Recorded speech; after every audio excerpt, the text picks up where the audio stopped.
Welcome y'all to Stivers Homestead. Today we're bottle feeding. Hey, good morning. Morning. All right, let's go see the goats. You got Elsa? Yeah. And I got the white. Yeah, you get to pick one of the white ones, and you get to pick one of the white ones. Morning, goat. Something. They are ready. Daddy is feeding I got Anna. Anna. Maybe. Raylan is feeding Buster, and Wyatt is feeding Elsa. she's got both. So what we're doing, this is their, what do we say, 4th week? Mm-hmm. So they're on 3 times a day at 7 ounces. So Elsa, she's about to be done. She's down to 1 bottle a day, just in the morning. And so she's getting moved on to some weaning feed. What the? While they're getting that taken care of, we normally let all the other animals out. The chickens come bursting out of here. Come on. Release the killers.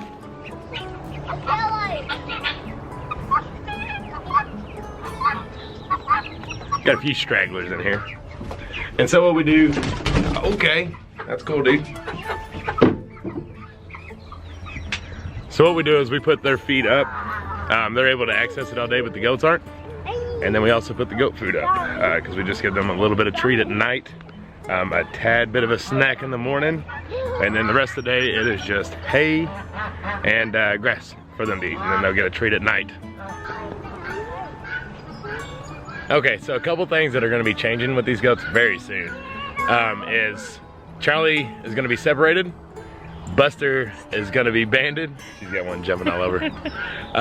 And we're going to be separating them officially. So we're in prime time on this goat stuff and getting everybody separated, banded, and weaning off. Yep. But right now it's still just a little bit of a bottle feeding. It's usually pretty hectic when we unleash everyone. But you know, everybody's good. Everybody's been having a blast together and getting along really well. We actually introduced Rusty to the party. What are you doing?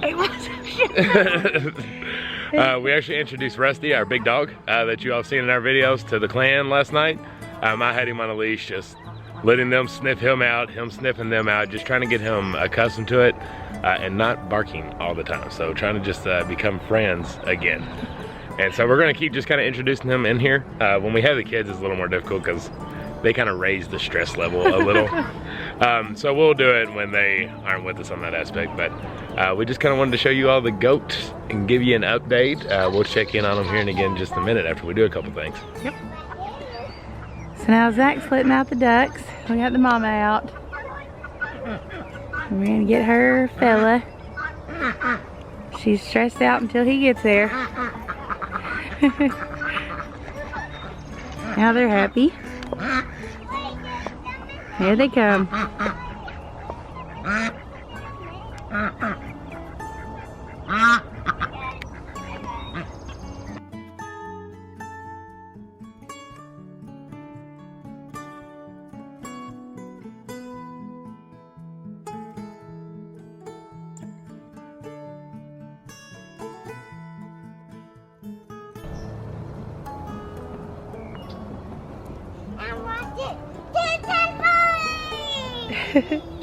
Do it again, Wyatt.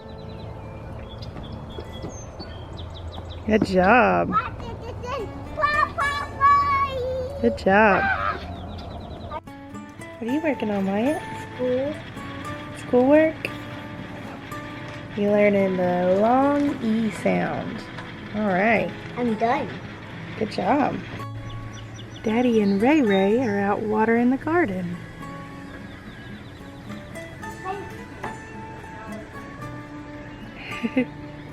I'm done. Another day, another pallet project. So today is something that, with how popular we like pallets around here, you would assume we would have already had. But we don't. So we are building pallet compost bins. We're gonna build 2 of them. They're just gonna be your very basic. I am gonna put a front on them. We have dogs and we don't want them to get in it. I'm sure you've probably seen there's some that only have 3 sides and you just leave the front open. But we're gonna go ahead and rock these out so we can start composting and having a nice setup. Here we go.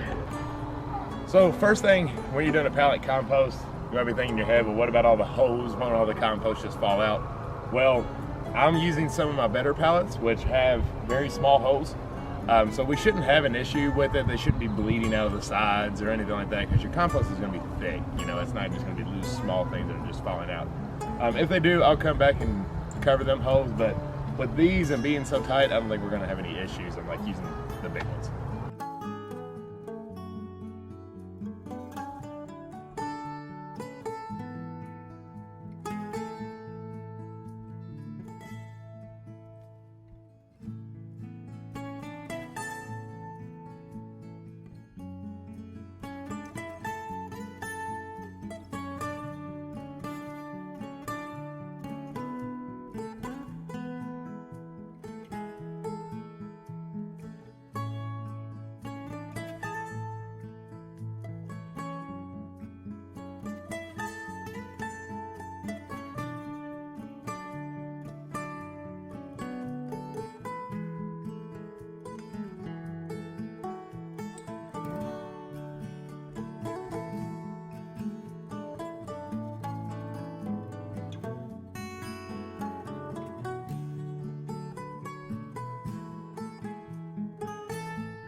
Okay, well, how about that? That was easy. Super simple. You know us, we like super simple and cheap. Yeah. And, well, this was 100% free. I've actually been wanting this for a really long time, just so I can come out and throw my compost in and be able to turn it every few days, and it's just an easy little thing. And then, you know, we'll be set up with compost, so that'll be nice. The next year we can add all the compost to our beds or whatever we need, and it'll be a good little thing. Every homestead should have a compost pile. Absolutely, and every how you do it is, you know, up to you, but this is an easy way. Absolutely, and every homestead should have 2 composts. Yeah. And if you're not familiar with composting, the reason that you want 2 is because you want one that you're active and then one that is basically resting. I'm sure there's a technical term for it. But because, yeah, it's hot, so you want to give it a year-ish, about a year-ish. Don't hold me exactly to that. Before you start throwing it in your garden crops and different lines like that, because it is hot that's in there, and so it could infect and actually be bad for your stuff. So make 2, one that you fill up, let it sit, start using the other one, and then you'll be good to go. Let's say 6 months. 6 months to a year, but that's the reason. So you want to make sure that you have 2. So you want to show them just a little bit. You all got to see it, but it's just, what I use, 1, 2, 3, 7 pallets. And it is nothing beautiful by any means, but it's 2 functional pallets. I just screwed them in together. I didn't add anything. It doesn't take much to hold these bad boys together, so. And this one's in the middle as a barrier. Yep, that one's a barrier, which I am gonna fill those holes up. That's one of the smaller pallets we have, so that might actually start bleeding over. But other than that, they're very good. Well, so what we're gonna throw in there is our waste from cooking, any kind of cardboard that you have. One big thing will especially be when we clean out the chicken coops. We'll throw that stuff in here because it's already gonna have that straw and chicken manure in it, so that'll really help. And we'll just fill these bad boys up a lot quicker than you probably think you would. And we will turn them, which, you know, means you get your shovel and turn it, turn the dirt, turn the compost every few days so that it can all work together. So that's pretty much that. Very simple thing. And kind of one last little piece too on where we put it. So we put it, there they are. There's the tilled garden, and then, keep following me, babe. And then there's the raised beds. So compost isn't the greatest smell in the world. Once you turn it, it'll settle and rest. So yeah, we got it a little close to everything, but it'll be much easier here to just toss it right into our garden areas. We already have flies, so what's a few more? Yeah, let's add a couple more. So I wanted to take a minute and show you some of our comfrey. This is actually from Heirloom Permaculture. We are growing comfrey, which a lot of people have asked about. They're wanting to know where to get comfrey and what to do with it and all kinds of that stuff. One of our good friends, Matt from the Low Cash Homestead, grows a lot of comfrey. It's heirloom from Baker Creek, and he has got an excess of comfrey. Anyway, sure Baker Creek? I'm sure. Sorry. Okay, Go ahead. We had a 10-minute conversation about that off camera. This is our about second or third take of this try. So anyways, if any of you are looking for some comfrey that you can grow yourself and you haven't been able to get your hands on some, check out the Low Cash Homestead, because he is trying to get rid of some of his. Yep. He actually sent us some and it was doing well until our dog found it and destroyed it. So we container potted several things. Yeah. And one morning we came out here and it was just like pouches of potting soil. Yeah. Rusty had gotten into the container gardening, so that was a lot of fun. It's one of the bad size of a big puppy. Yeah, so definitely check out him. He is the Low Cash Homestead here on YouTube, and I'm gonna have him comment below and then pin it so that you all can click on that. And he's selling it, trying to get rid of it, and it's great comfrey. It goes by root, by seeds, so make sure you get your hands on some of that if you've been looking for some. Yeah, so many people have been asking for it, so higgy noogie up. Here's our day. We had a busy day as usual. Got the animals fed, the garden watered, got all the kids' schooling done, and they're good to go, and played some games and had fun with that. And then we got our project done while they played on the dirt hill. Yeah, we're hitting some big milestones with these little goats, like we mentioned earlier in the video. Charlie is now separated. He's by himself. But Buster will be joining him soon, and he has all the chickens. All the chickens like to hang out on his side of the pen. But you know, he's getting big. If he wanted to and the ladies wanted him to, he could get them pregnant. So we officially have to break him off. Elsa's also getting to that age to where it's time anyways. But we will be branding Buster June 1st. That's when his 6-week mark. So that's when we're going to be doing that, and then they will all officially be separated by then. And maybe no more bottle babies for a minute. I hope not. I love my bottle babies. That's okay. Yeah, but they're doing great. We I'm love having them. Anxious to see them grow up into little adults. And for them to have their own little babies. Yeah. Which will be hopefully not too long.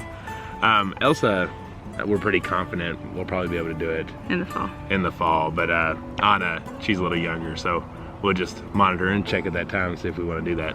But I'm thinking we need another fence for I agree. The males. Our separation's gonna work, but it'd be nice to just have the males by themselves. No chickens, no nothing with them. Premier 1 fencing. We didn't get some of that. Yeah. That's some good stuff. It is. It's my favorite. Yeah. Okay. We rambling enough? Yep. We hope y'all enjoyed hanging out with us today. Yep. Even though the project was specific, this is pretty much a day in our lives. Yep. We get up, do our chores, feed the animals, let them out, homeschool the kids while Zach's usually working on something, and then we make a project or a video in the afternoon, and then the whole cycle starts over again. But we absolutely love it. Thank you all so much for the great responses on the garden tour. That was awesome. I think it's been decided we will do those weekly. Yep. To give the updates. So we'll probably stay consistent with that and post them on Tuesday mornings. That's when we... Yep. Yeah. Days are running together.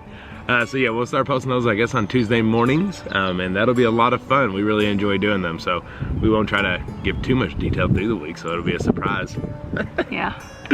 All right, well, I think that's all I got. What you got? That's it. We'll see you guys next time. Bye.